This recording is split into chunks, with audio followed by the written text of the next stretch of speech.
Ikigai, the Japanese secret to a long and happy life. Part 2, Chapter 4. Find flow in everything you do. How to turn work and free time into spaces for growth. We are what we repeatedly do. Excellence, then, is not an act but a habit. Aristotle. Going with the flow. Imagine you're skiing down one of your favorite slopes. Powdery snow flies up on both sides of you like white sand. Conditions are perfect.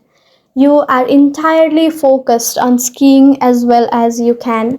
You know exactly how to move at each moment. There is no future, no past. There is only the present. You feel the snow, your skis, your body, and your consciousness united as a single entity.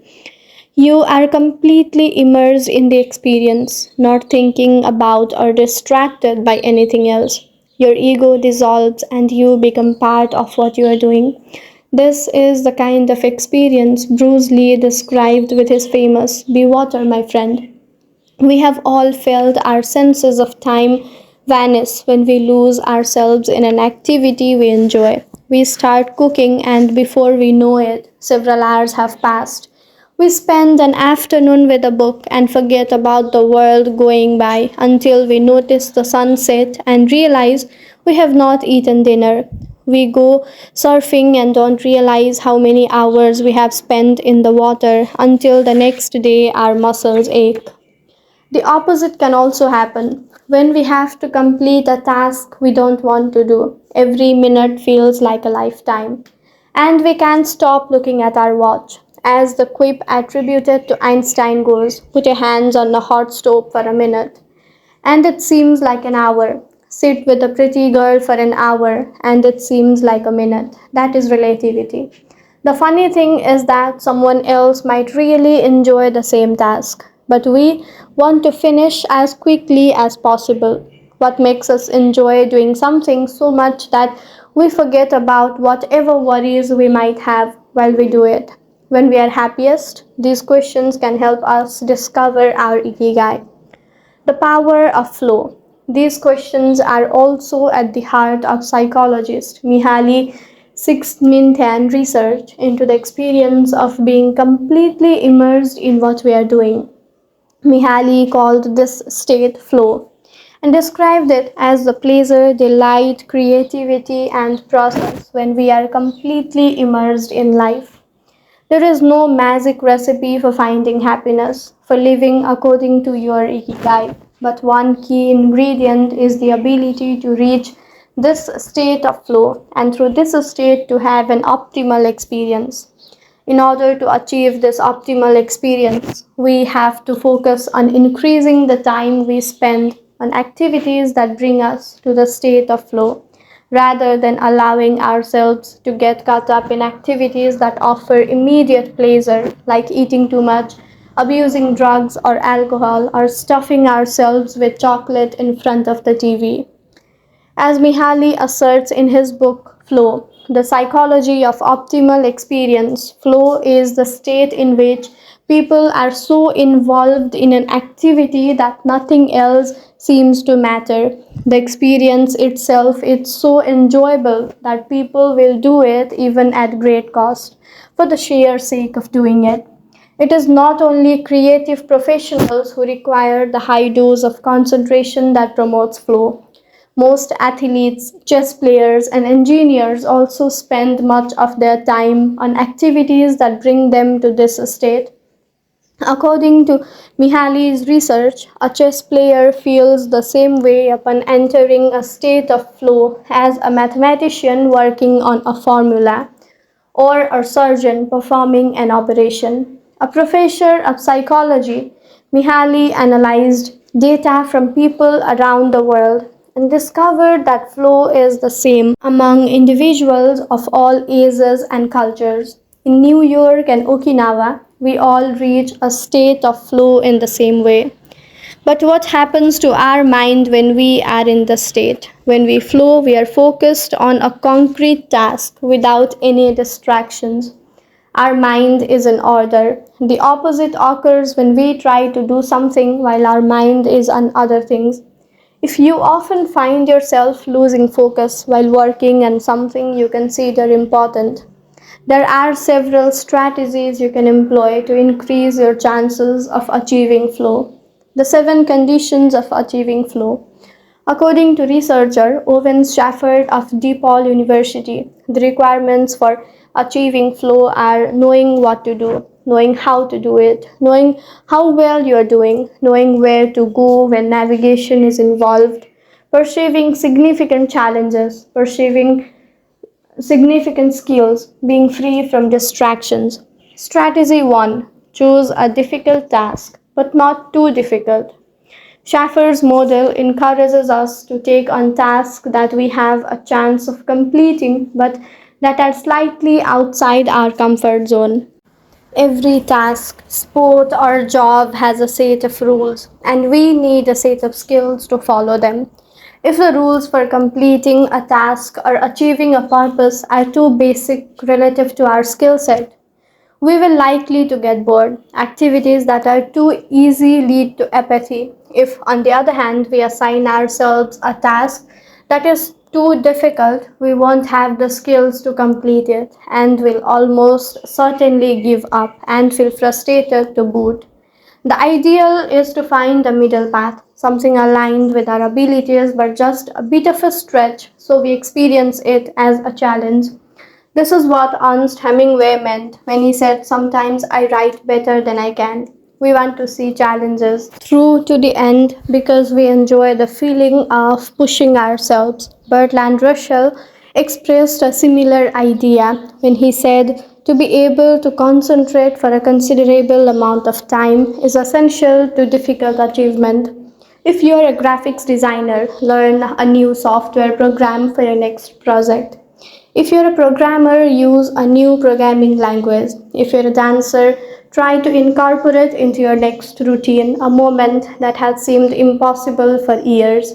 Add a little something extra, something that takes you out of your comfort zone.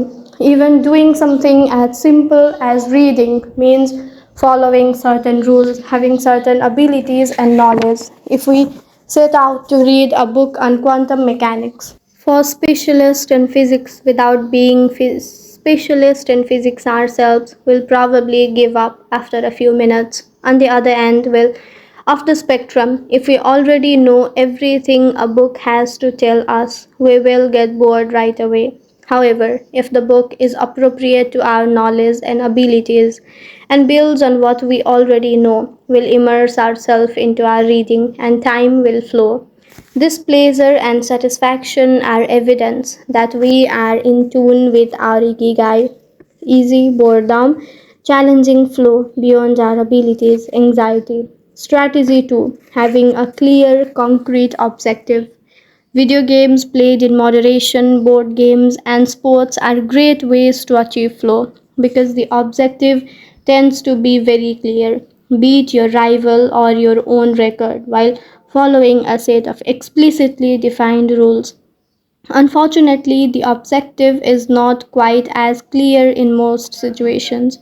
According to a study by Boston Consulting Group, when asked about their bosses, the number one complaint of employees at multinational corporations is that they don't communicate the team's mission clearly, and that as a result, the employees don't know what their objectives are. What often happens, especially in big companies, is that the executives get lost in the details of obsessive planning, creating strategies to hide the fact that they don't have a clear objective. It's like heading out to sea with a map but no destination. It's much more important to have a compass pointing to a concrete objective than to have a map. Roy Ito, director of the MIT Media Lab, encourages us to use the principle of compass over maps as a tool to navigate our world of uncertainty.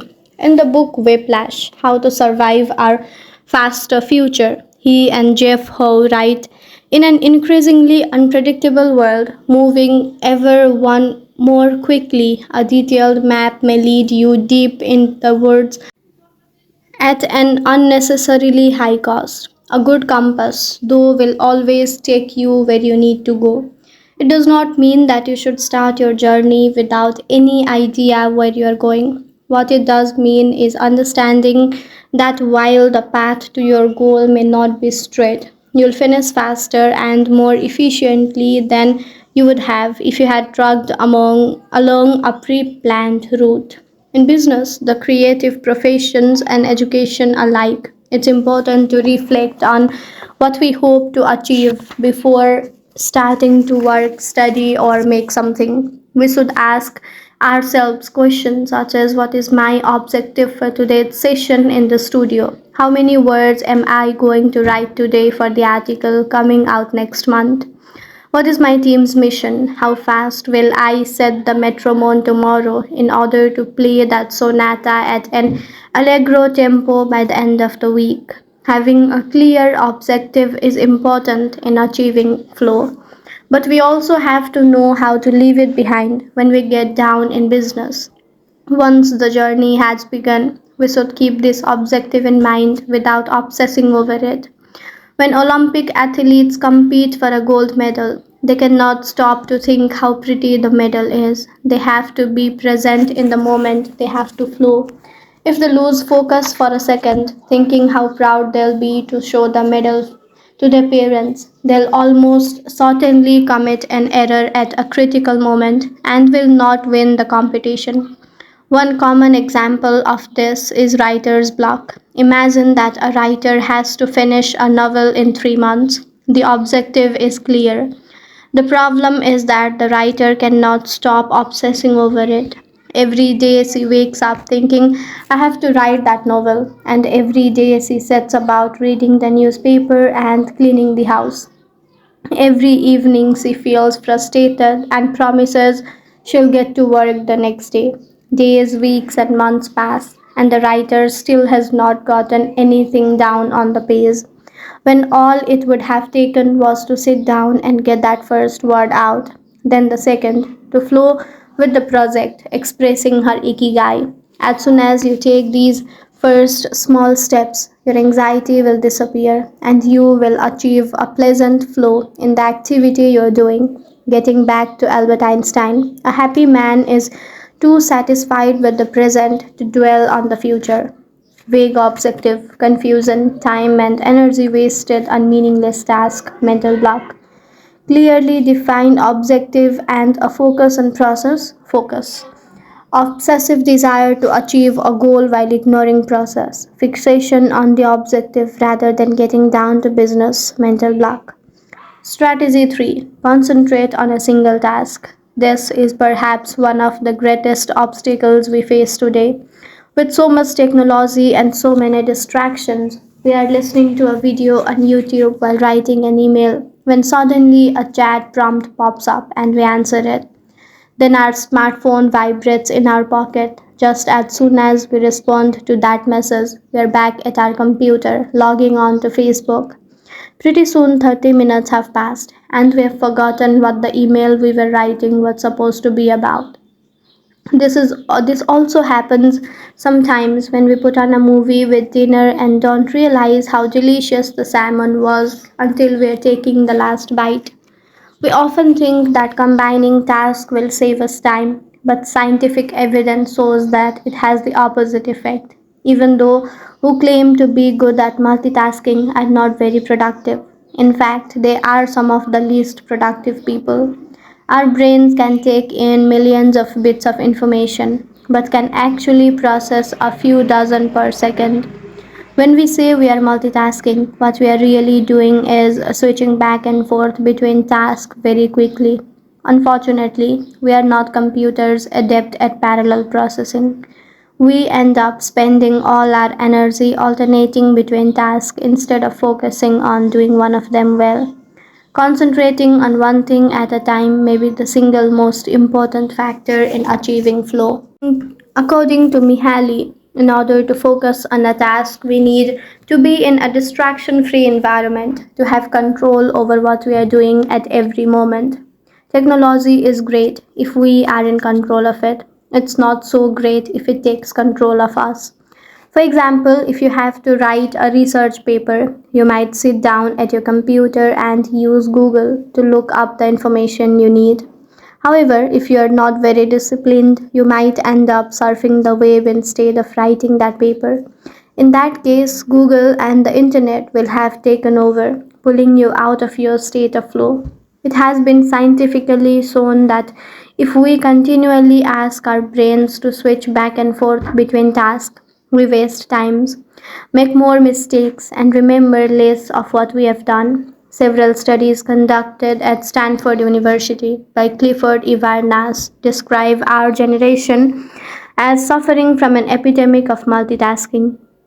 Our study analyzed the behavior of hundreds of students, dividing them into groups based on the number of things they tended to do at once. The students who were the most addicted to multitasking typically alternated among more than four tasks. For example, taking notes while reading a textbook, listening to a podcast, answering messages on their smartphone, and sometimes checking their Twitter timeline. Each group of students was shown a screen with several red and several blue arrows. The objective of the exercise was to count the red arrows. At first, the students answered correctly right away, without much trouble. As the number of blue arrows increased, the number of red arrows stayed the same, only their position changed.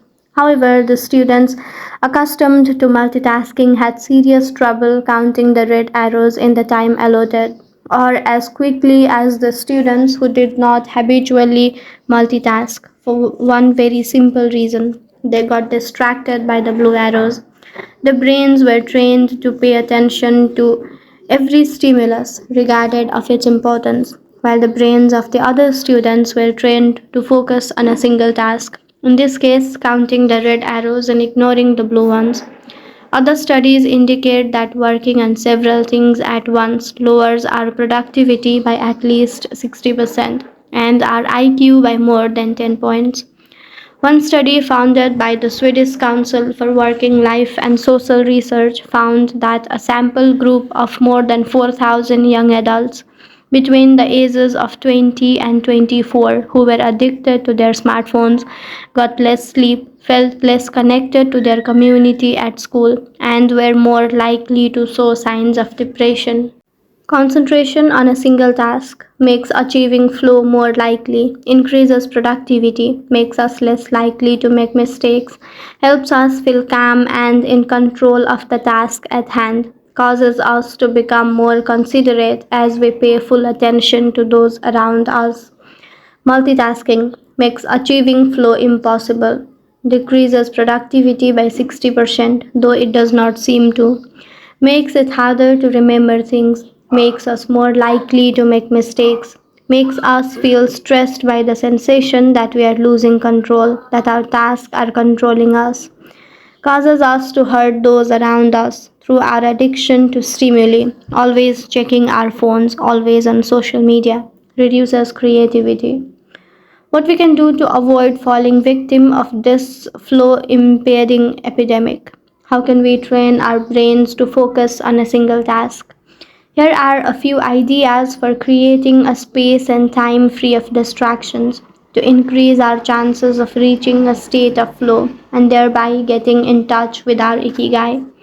Don't look at any kind of screen for the first hour you are awake and the last hour before you go to sleep. Turn off your phone before you achieve flow. There is nothing more important than the task you have chosen to do during this time. If this seems too extreme, enable the do not disturb functions so only the people closest to you can contact you in any case of emergency. Designate one day of the week, perhaps a Saturday or Sunday, a day of technological fasting, making exceptions only for e readers without Wi Fi or MP3 players. Go to a cafe that does not have Wi Fi. Read and respond to email only once or twice per day. Define those times clearly and stick to them. Try the Pomodoro technique. Get yourself a kitchen timer. Some are made to look like a Pomodoro or tomato. And commit to work on a single task as long as it's running. The Pomodoro technique recommends 25 minutes of work and 5 minutes of rest for each cycle. But you can also do 50 minutes of work and 10 minutes of rest. Find the pace that's best for you. The most important thing is to be disciplined in completing each cycle. Start your work session with a ritual you enjoy and end it with a reward. Train your mind to return to the present when you find yourself getting distracted. Practice mindfulness or another form of meditation. Go for a walk or a swim, whatever will help you get centered again. Work in a space where you will not be distracted. If you can do this at home, go to a library, a cafe, or if your task involves playing the saxophone, a music studio. If you find that your surroundings continue to distract you, keep looking until you find the right place. Divide each activity into groups of related tasks and assign each group its own pace and time. For example, if you're writing a magazine article, you could do research and take notes at home in the morning, write in the library in the afternoon, and edit on the couch at night. Bundle routine tasks such as sending out invoices, making phone calls, and so on, and do them at once. Advantages of flow. A focused mind, living in the present. We are free from worry. The hours fly by. We feel in control. We prepare thoroughly. We know what we should be doing at any given moment. Our mind is clear and overcomes all obstacles in the flow of thought. It's pleasant. Our ego fades. We are not the ones controlling the activity or task we are doing. The task is leading us. Disadvantages of distraction.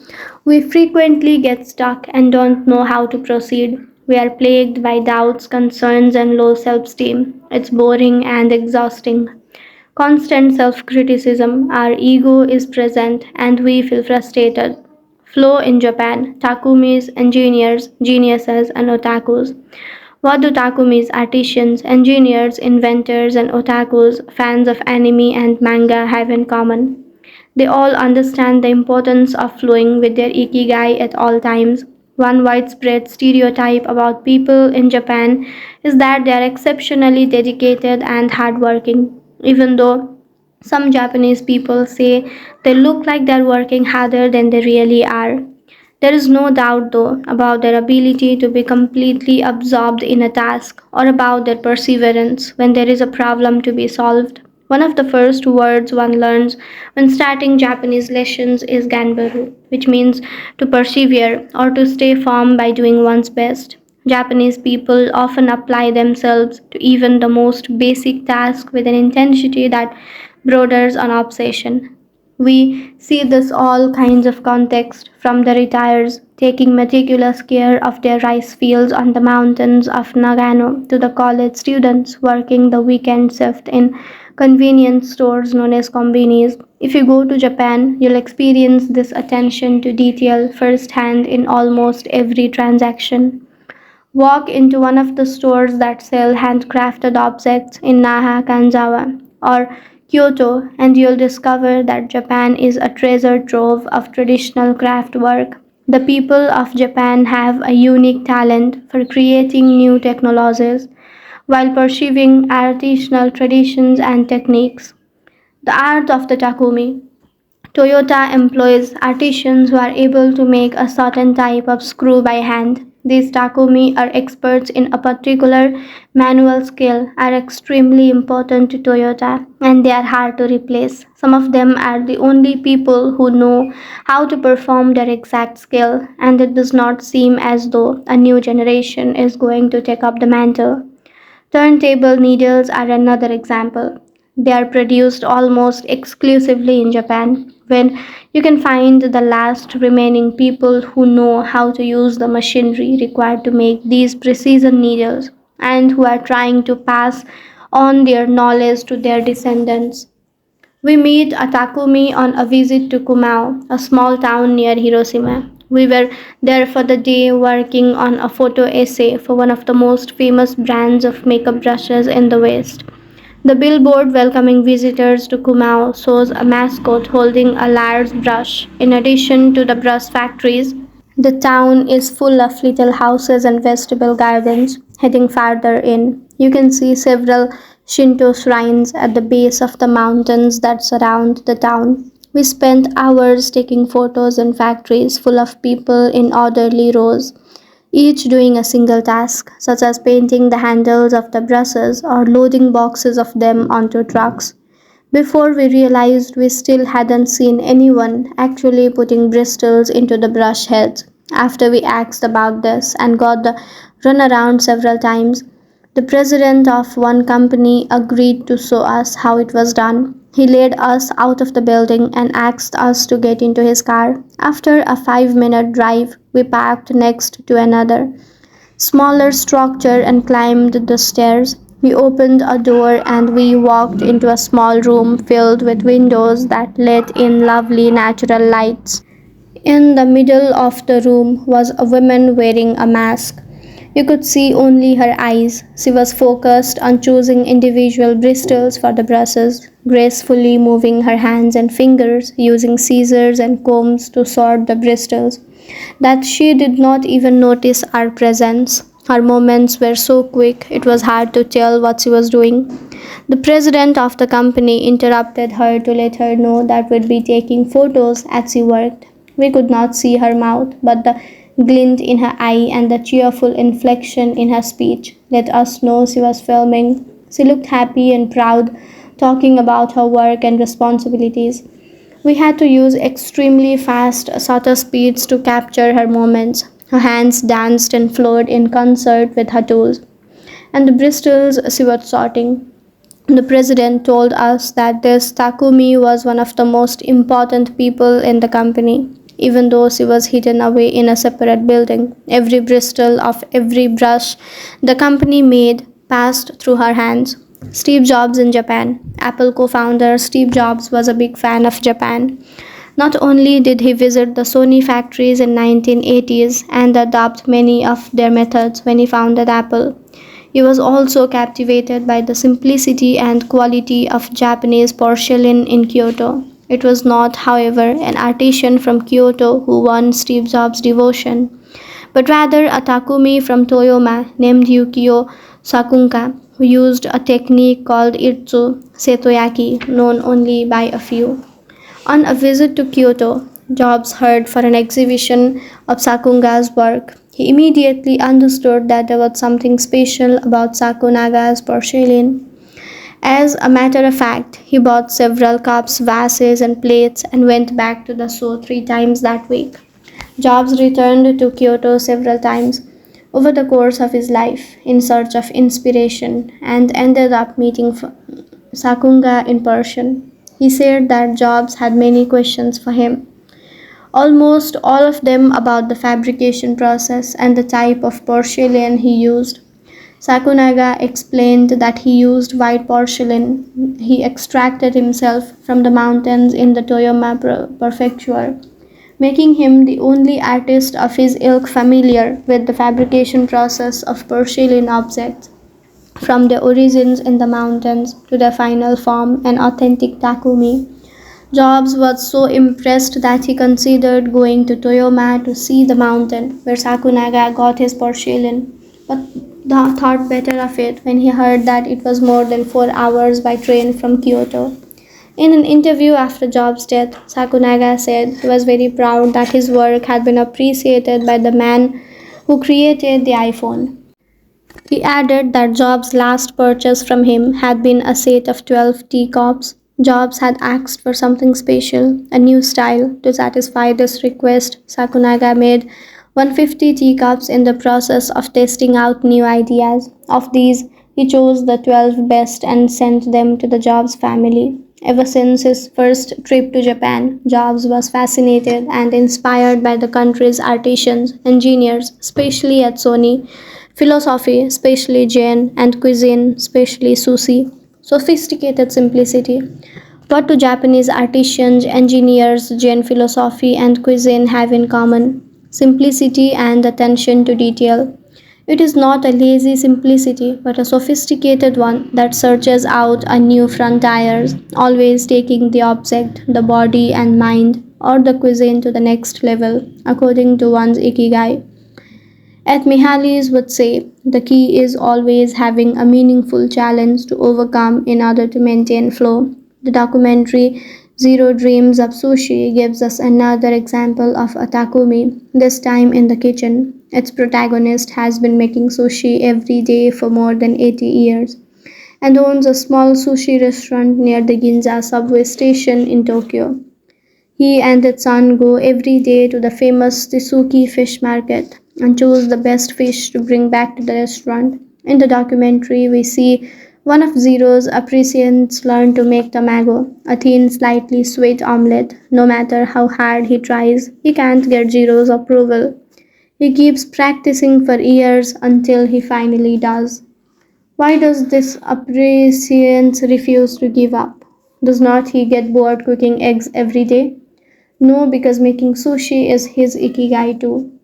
Both Zero and its son are culinary artists. They don't get bored when they cook, they achieve a state of flow, when they enjoy themselves completely when they are in the kitchen. That is their happiness, their ikigai. They have learned to take pleasure in their work, to lose their sense of time beyond the close relationship between father and son, which helps them keep the challenge going each day. They also work in a quiet, peaceful environment that allows them to concentrate.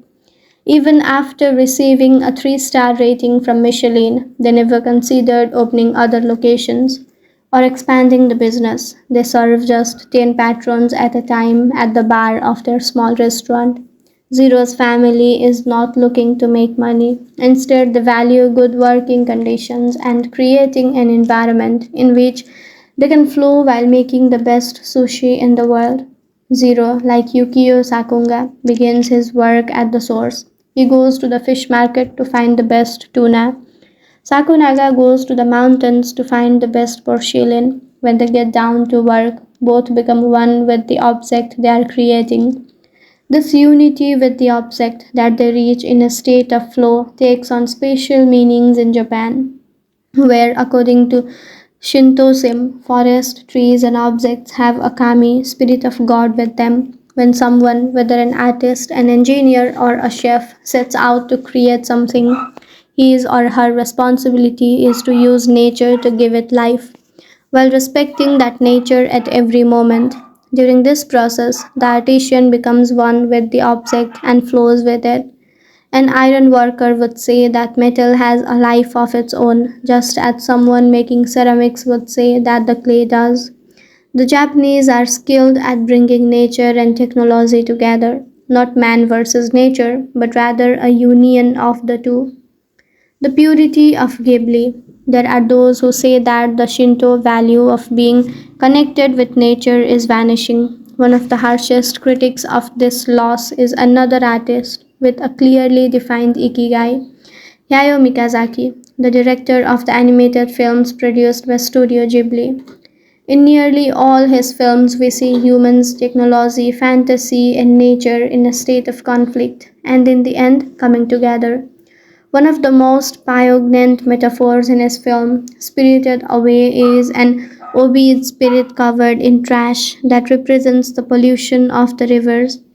In Miyazaki's film, forests have personalities, trees have feelings, and robots befriend birds. Considered a national treasure by the Japanese government, Miyazaki is an artist capable of being completely absorbed in his art. He uses a cell phone from the late 1990s and he makes his entire team draw by hand. He directs his films by rendering on paper even the tiniest detail, achieving flow by drawing, not by using a computer. Thanks to this obsession on the director's part, Studio Ghibli is one of the only studio in the world where almost the entire production process is carried out with using traditional techniques. Those who have visited Studio Ghibli know that it is fairly typical on a given Sunday to see a solitary individual tucked away in a corner hard at work. A man in simple clothes who will greet them with an Ohio hello without looking up. Miyazaki is so passionate about his work that he spends many Sundays in the studio, enjoying the state of flow, putting his ikigai above all else. Visitors know that under no circumstances is one to bother Miyazaki, who is known for his quick temper, especially if he is interrupted while drawing. In 2013, Miyazaki announced he was going to retire. To commemorate his retirement, the television station NHK made a documentary showing him in his last days at work. He is drawing in nearly every scene of the film. In one scene, several of his colleagues are seen coming out of a meeting, and there he is, drawing in a corner, paying no attention to them. In another scene, he is shown walking to work on December 30, a national holiday in Japan, and opening the doors of Studio Ghibli so he can spend the day there drawing alone. Miyazaki can't stop drawing. The day after his retirement, instead of going on vacation or staying at home, he went to Studio Ghibli and sat down to draw. His colleagues put on their best poker faces, not knowing what to say. 1 year later, he announced he would not make any more feature films, but that he would keep on drawing until the day he died. Can someone really retire if he is passionate about what he does? The reclasses. It is not only the Japanese who have this capacity. There are artists and scientists all over the world with strong, clear ikigais. They do what they love until their dying day. The last thing Einstein wrote before closing his eyes forever was a formula that attempted to unite all the forces of the universe in a single theory. When he died, he was still doing what he loved. If he hadn't been a physicist, he said he would have been happy as a musician. When he was not forced on physics or mathematics, he enjoyed playing the violin, reaching a state of flow while working on his formulas or playing music. His two ikigais brought him endless pleasure. Many such artists might seem misanthropic or reclusive, but what they are really doing is protecting the time that brings them happiness, sometimes at the expense of other aspects of their life. They are outliers who apply the principles of flow to their lives to an extreme. Another example of this kind of artist is the novelist Hakuri Murakami. He sees only a close circle of friends and appears in public in Japan only once every few years. Artists know how important it is to protect their space, control their environment, and be free of distractions if they want to flow with their ikigai. Microflow, enjoying mundane tasks. But what happens when we have to say, do the laundry, mow the lawn, or attend to paperwork? Is there a way to make these mundane tasks enjoyable? Near the Shinjuku subway station, in one of the neural centers of Tokyo, there is a supermarket that still employs elevator operators. The elevators are fairly standard and could easily be operated by customers, but the store prefers to provide the service of someone holding the door open for you, pushing the button for your floor, and bowing as you exit. If you ask around, you'll learn that there is one elevator operator who has been doing the same job since 2004. She was always smiling and enthusiastic about her work. How is she able to enjoy such a job? Does not she get bored doing the same thing so repetitive? On closer inspection, it becomes clear that the elevator operator is not just pushing buttons, but is instead performing a whole sequence of movements. She begins by greeting the customers with a song like salutation, followed by a bow and a welcoming wave of the hand. Then she presses the elevator button with a graceful movement, as though she is a geisha offering a client a cup of tea. Mihaly calls this microflow. We have all been bored in a class or at a conference and started doodling to keep ourselves entertained, or whistled while painting a wall. If we are not truly being challenged, we get bored and add a layer of complexity to amuse ourselves. Our ability to turn routine tasks into moments of microflow, into something we enjoy, is key to our being happy, since we all have to do such tasks. Even Bill Gates washes the dishes early night. He says he enjoys it, that it helps him relax and clears his mind, and that he tries to do it a little better each day, following an established order or set of rules he has made for himself: plates first, forks second, and so on. It's one of his daily moments of microflow. Richard Feynman, one of the most important physicists of all time, also took pleasure in routine tasks. W. Daniel Hills, one of the founders of the supercomputer manufacturer Thinking Machines, hired Feynman to work on the development of a computer that could handle parallel processing when he was already world famous. He says Feynman showed up on his first day of work and said, "Okay, boss, what's my assignment?" They didn't have anything prepared, so they asked him to work on a certain mathematical problem. He immediately realized they were giving him an irrelevant task to keep him busy and said, "That sounds like a bunch of baloney. Give me something real to do." So they sent him to a nearby shop to buy coffee supplies, and he completed his assignment with a smile on his face. When he didn't have something important to do or needed to rest his mind, Feynman dedicated himself to microflowing, say, painting the office walls. Weeks later, after visiting the Thinking Machines office, a group of investors declared, "You have a Nobel laureate in there, painting walls and soldering circuits." Instant vacations, getting there through meditation. Training the mind can get us to a place of flow more quickly. Meditation is one way to exercise our mental muscles.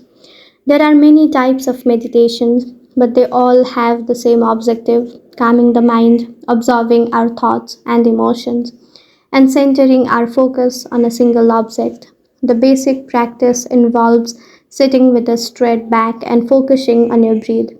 Anyone can do it, and you feel a difference after just one session. By fixing your attention on the air moving in and out of your nose, you can slow the torrent of thoughts and clear your mental horizons. The Archer's Secret. The winner of the 1988 Olympic gold medal for archery was a 17-year-old woman from South Korea. When asked how she prepared, she replied that the most important part of her training was meditating for 2 hours each day. If we want to get better at reaching a state of flow, meditation is an excellent antidote to our smartphones and their notifications constantly clamoring for our attention. One of the most common mistakes among people starting to meditate is worrying about doing it right, achieving absolute mental silence, or reaching nirvana. The most important thing is to focus on the journey, since the mind is a constant swirl of thoughts, ideas, and emotions. Slowing down the centrifuge, even for just a few seconds, can help us feel more rested and leave us with a sense of clarity. In fact, one of the things we learn in the practice of meditation is not to worry about anything that flits across our mental screen. The idea of killing our boss might flash on our mind, but we simply label it as a thought and let it pass like a cloud without judging or rejecting it. It is only a thought, one of the 60,000 we have every day, according to some experts. Meditation generates alpha and theta brain waves. For those experienced in meditation, these waves appear right away, while it might take a half hour for a beginner to experience them. These relaxing brain waves are the ones that are activated right before we fall asleep. As we lie in the sun right after taking a hot bath, we all carry a spa with us everywhere we go. It's just a matter of knowing how to get in, something anyone can do with a bit of practice. Humans, as ritualistic beings, life is inherently ritualistic. We could argue that humans naturally follow rituals that keep us busy. In some modern cultures, we have been forced out of our ritualistic lives to pursue goals after goals in order to be seen as successful. But throughout history, humans have always been busy. We were hunting, cooking, farming, exploring, and raising families, activities that were structured as rituals to keep us busy throughout our days. But in an unusual way, rituals still permeate daily life and business practices in modern Japan. The main religion in Japan, Confucianism, Buddhism, and Shintoism, are all ones in which the rituals are more important than absolute rules. When doing business in Japan, process, manners, and how you work on something is more important than the final results. Whether this is good or bad for the economy is beyond the scope of this book. What is indisputable, though, is that finding flow in a ritualistic workplace is much easier than in one in which we are continually stressed out trying to achieve unclear goals set by our bosses. Rituals gives us clear rules and objectives which helps us enter a state of flow. When we have only a big goal in front of us, we might feel lost or overwhelmed by it. Rituals help us by giving us the process, the sub steps on the path to achieving a goal. When confronted with a big goal, try to break it down into parts and then attack every part one by one. Focus on enjoying your daily rituals, using them as tools to enter a state of flow. Don't worry about the outcome, it will come naturally. Happiness is in the doing, not in the results. As a rule of thumb, remind yourself rituals over goals.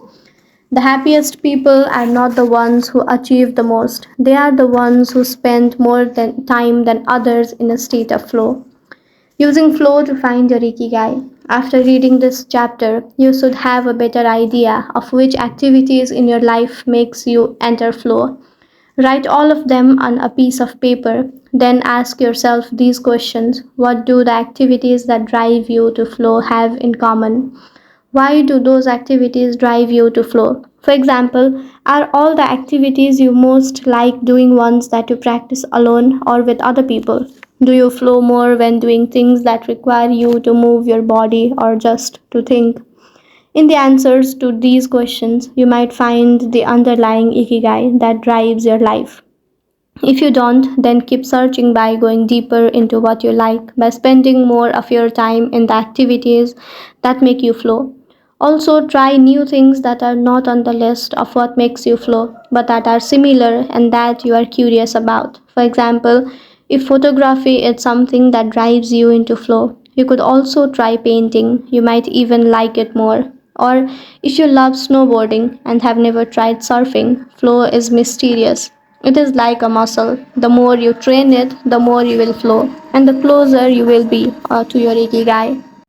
Chapter 5, Masters of Longevity, Words of Wisdom from the Longest Living People in the World. When we started working on this book, we didn't want to just research the factors that contribute to a long and happy life. We wanted to hear from the two true masters of this art. The interviews we conducted in Okinawa merit their own chapter, but in the section that precedes it, we have provided an overview of the life philosophies of a few international champions of longevity. While talking about supercentenarians, people who live to 110 years of age or more, the term was coined in 1970 by Norris M.C. Ryder, editor of the Guinness Book of World Records. Its use became more widespread in the 1990s after it appeared in William Strauss and Neil Howe's generations. Today, there are an estimated 300 to 450 supercentenarians in the world, although the age of only around 75 of them have been confirmed. They aren't superheroes, but we could see them as such for having spent far more time on this planet than the average life expectancy would predict. Given the rise in life expectancy around the world, the number of supercentenarians might also increase. A healthy and purposeful life could help us join their ranks. Let's take a look at what a few of them have to say.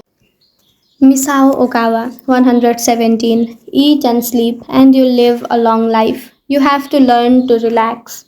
According to the Gerontology Research Group, until April 2015, the oldest living person in the world was Misao Okawa, who passed away in a facility in Osaka, Japan, after living for 117 years and 27 days. The daughter of a textile merchant, she was born in 1898 when Spain lost its colonies in Cuba, and the Philippines and the United States annexed Hawaii and launched Pepsi Cola.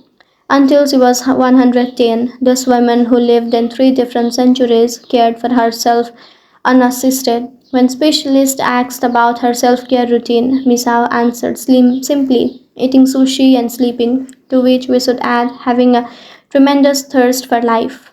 When they inquired about her secret for longevity, she answered with a smile, I asked myself the same thing.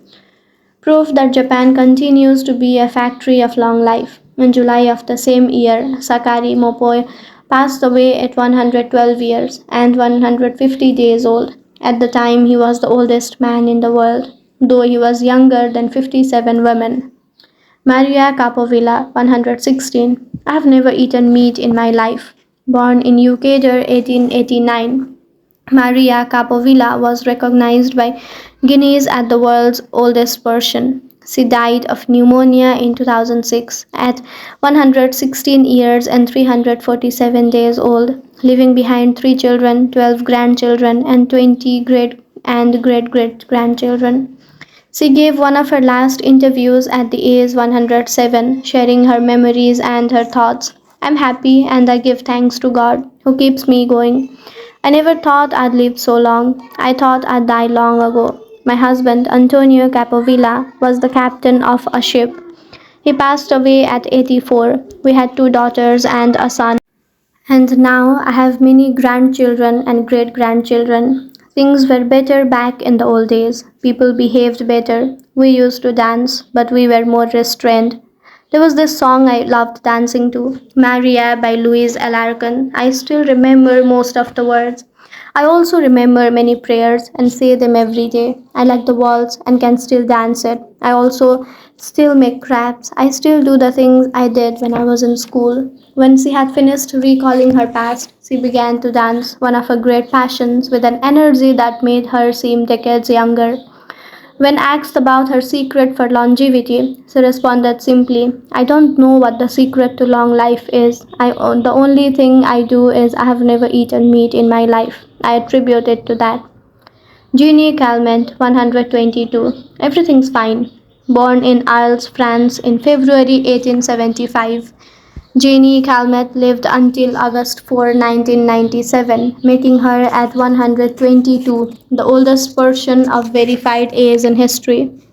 She jokingly said that she competed with Methuselah, and there is no question that she broke numerous records as she went on celebrating birthdays.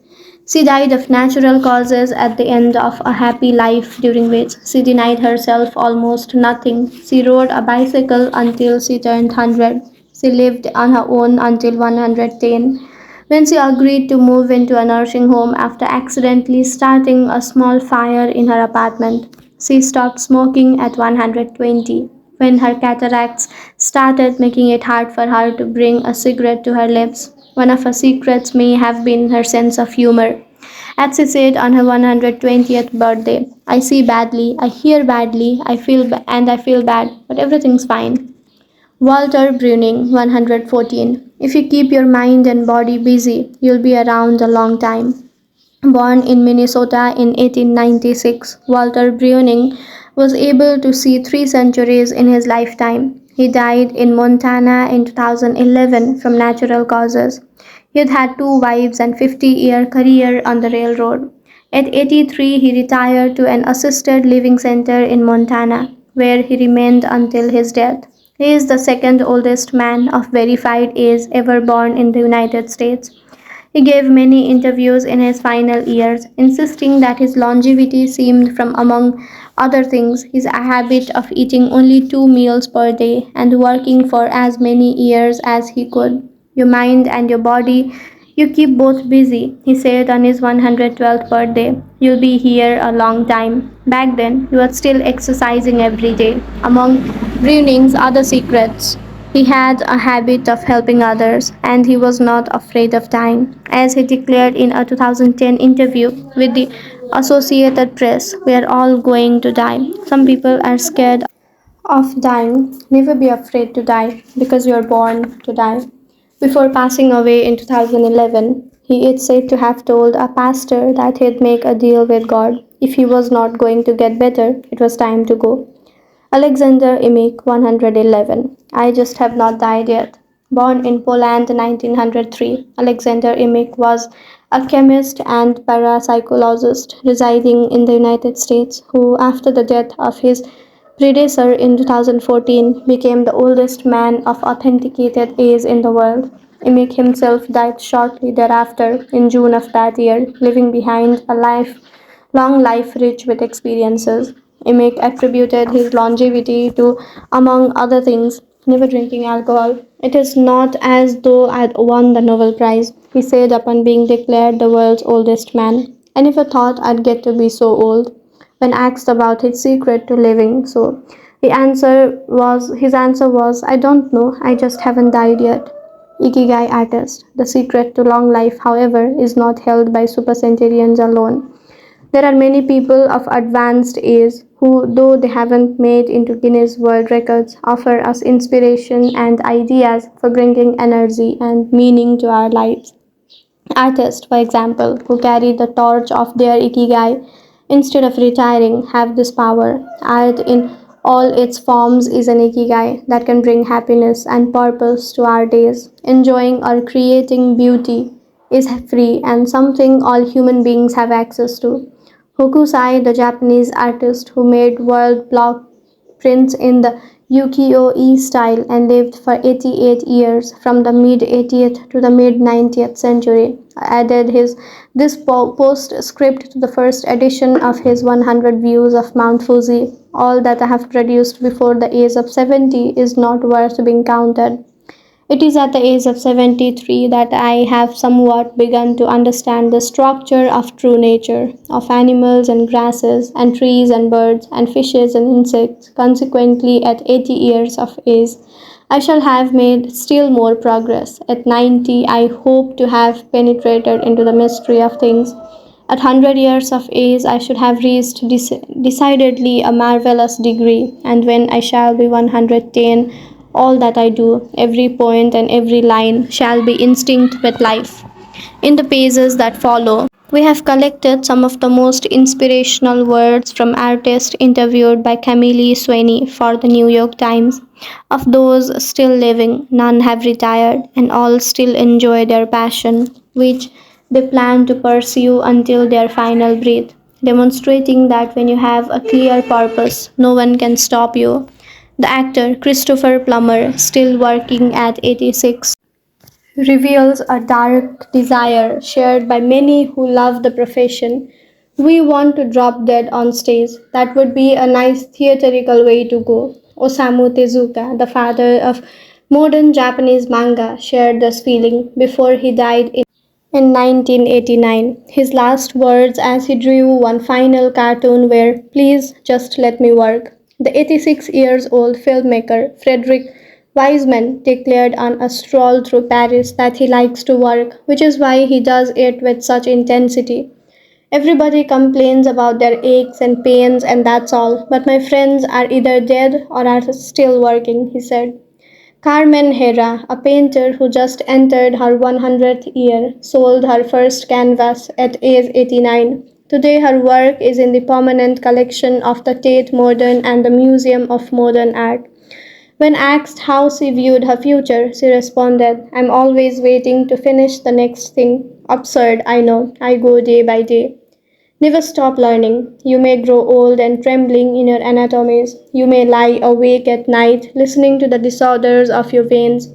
You may miss your only love. You may see the world about you devastated by evil lunatics, or know your honor trampled in the sewers of baser minds. There is only one thing for, is then to learn. Learn why the world wags and what wags it.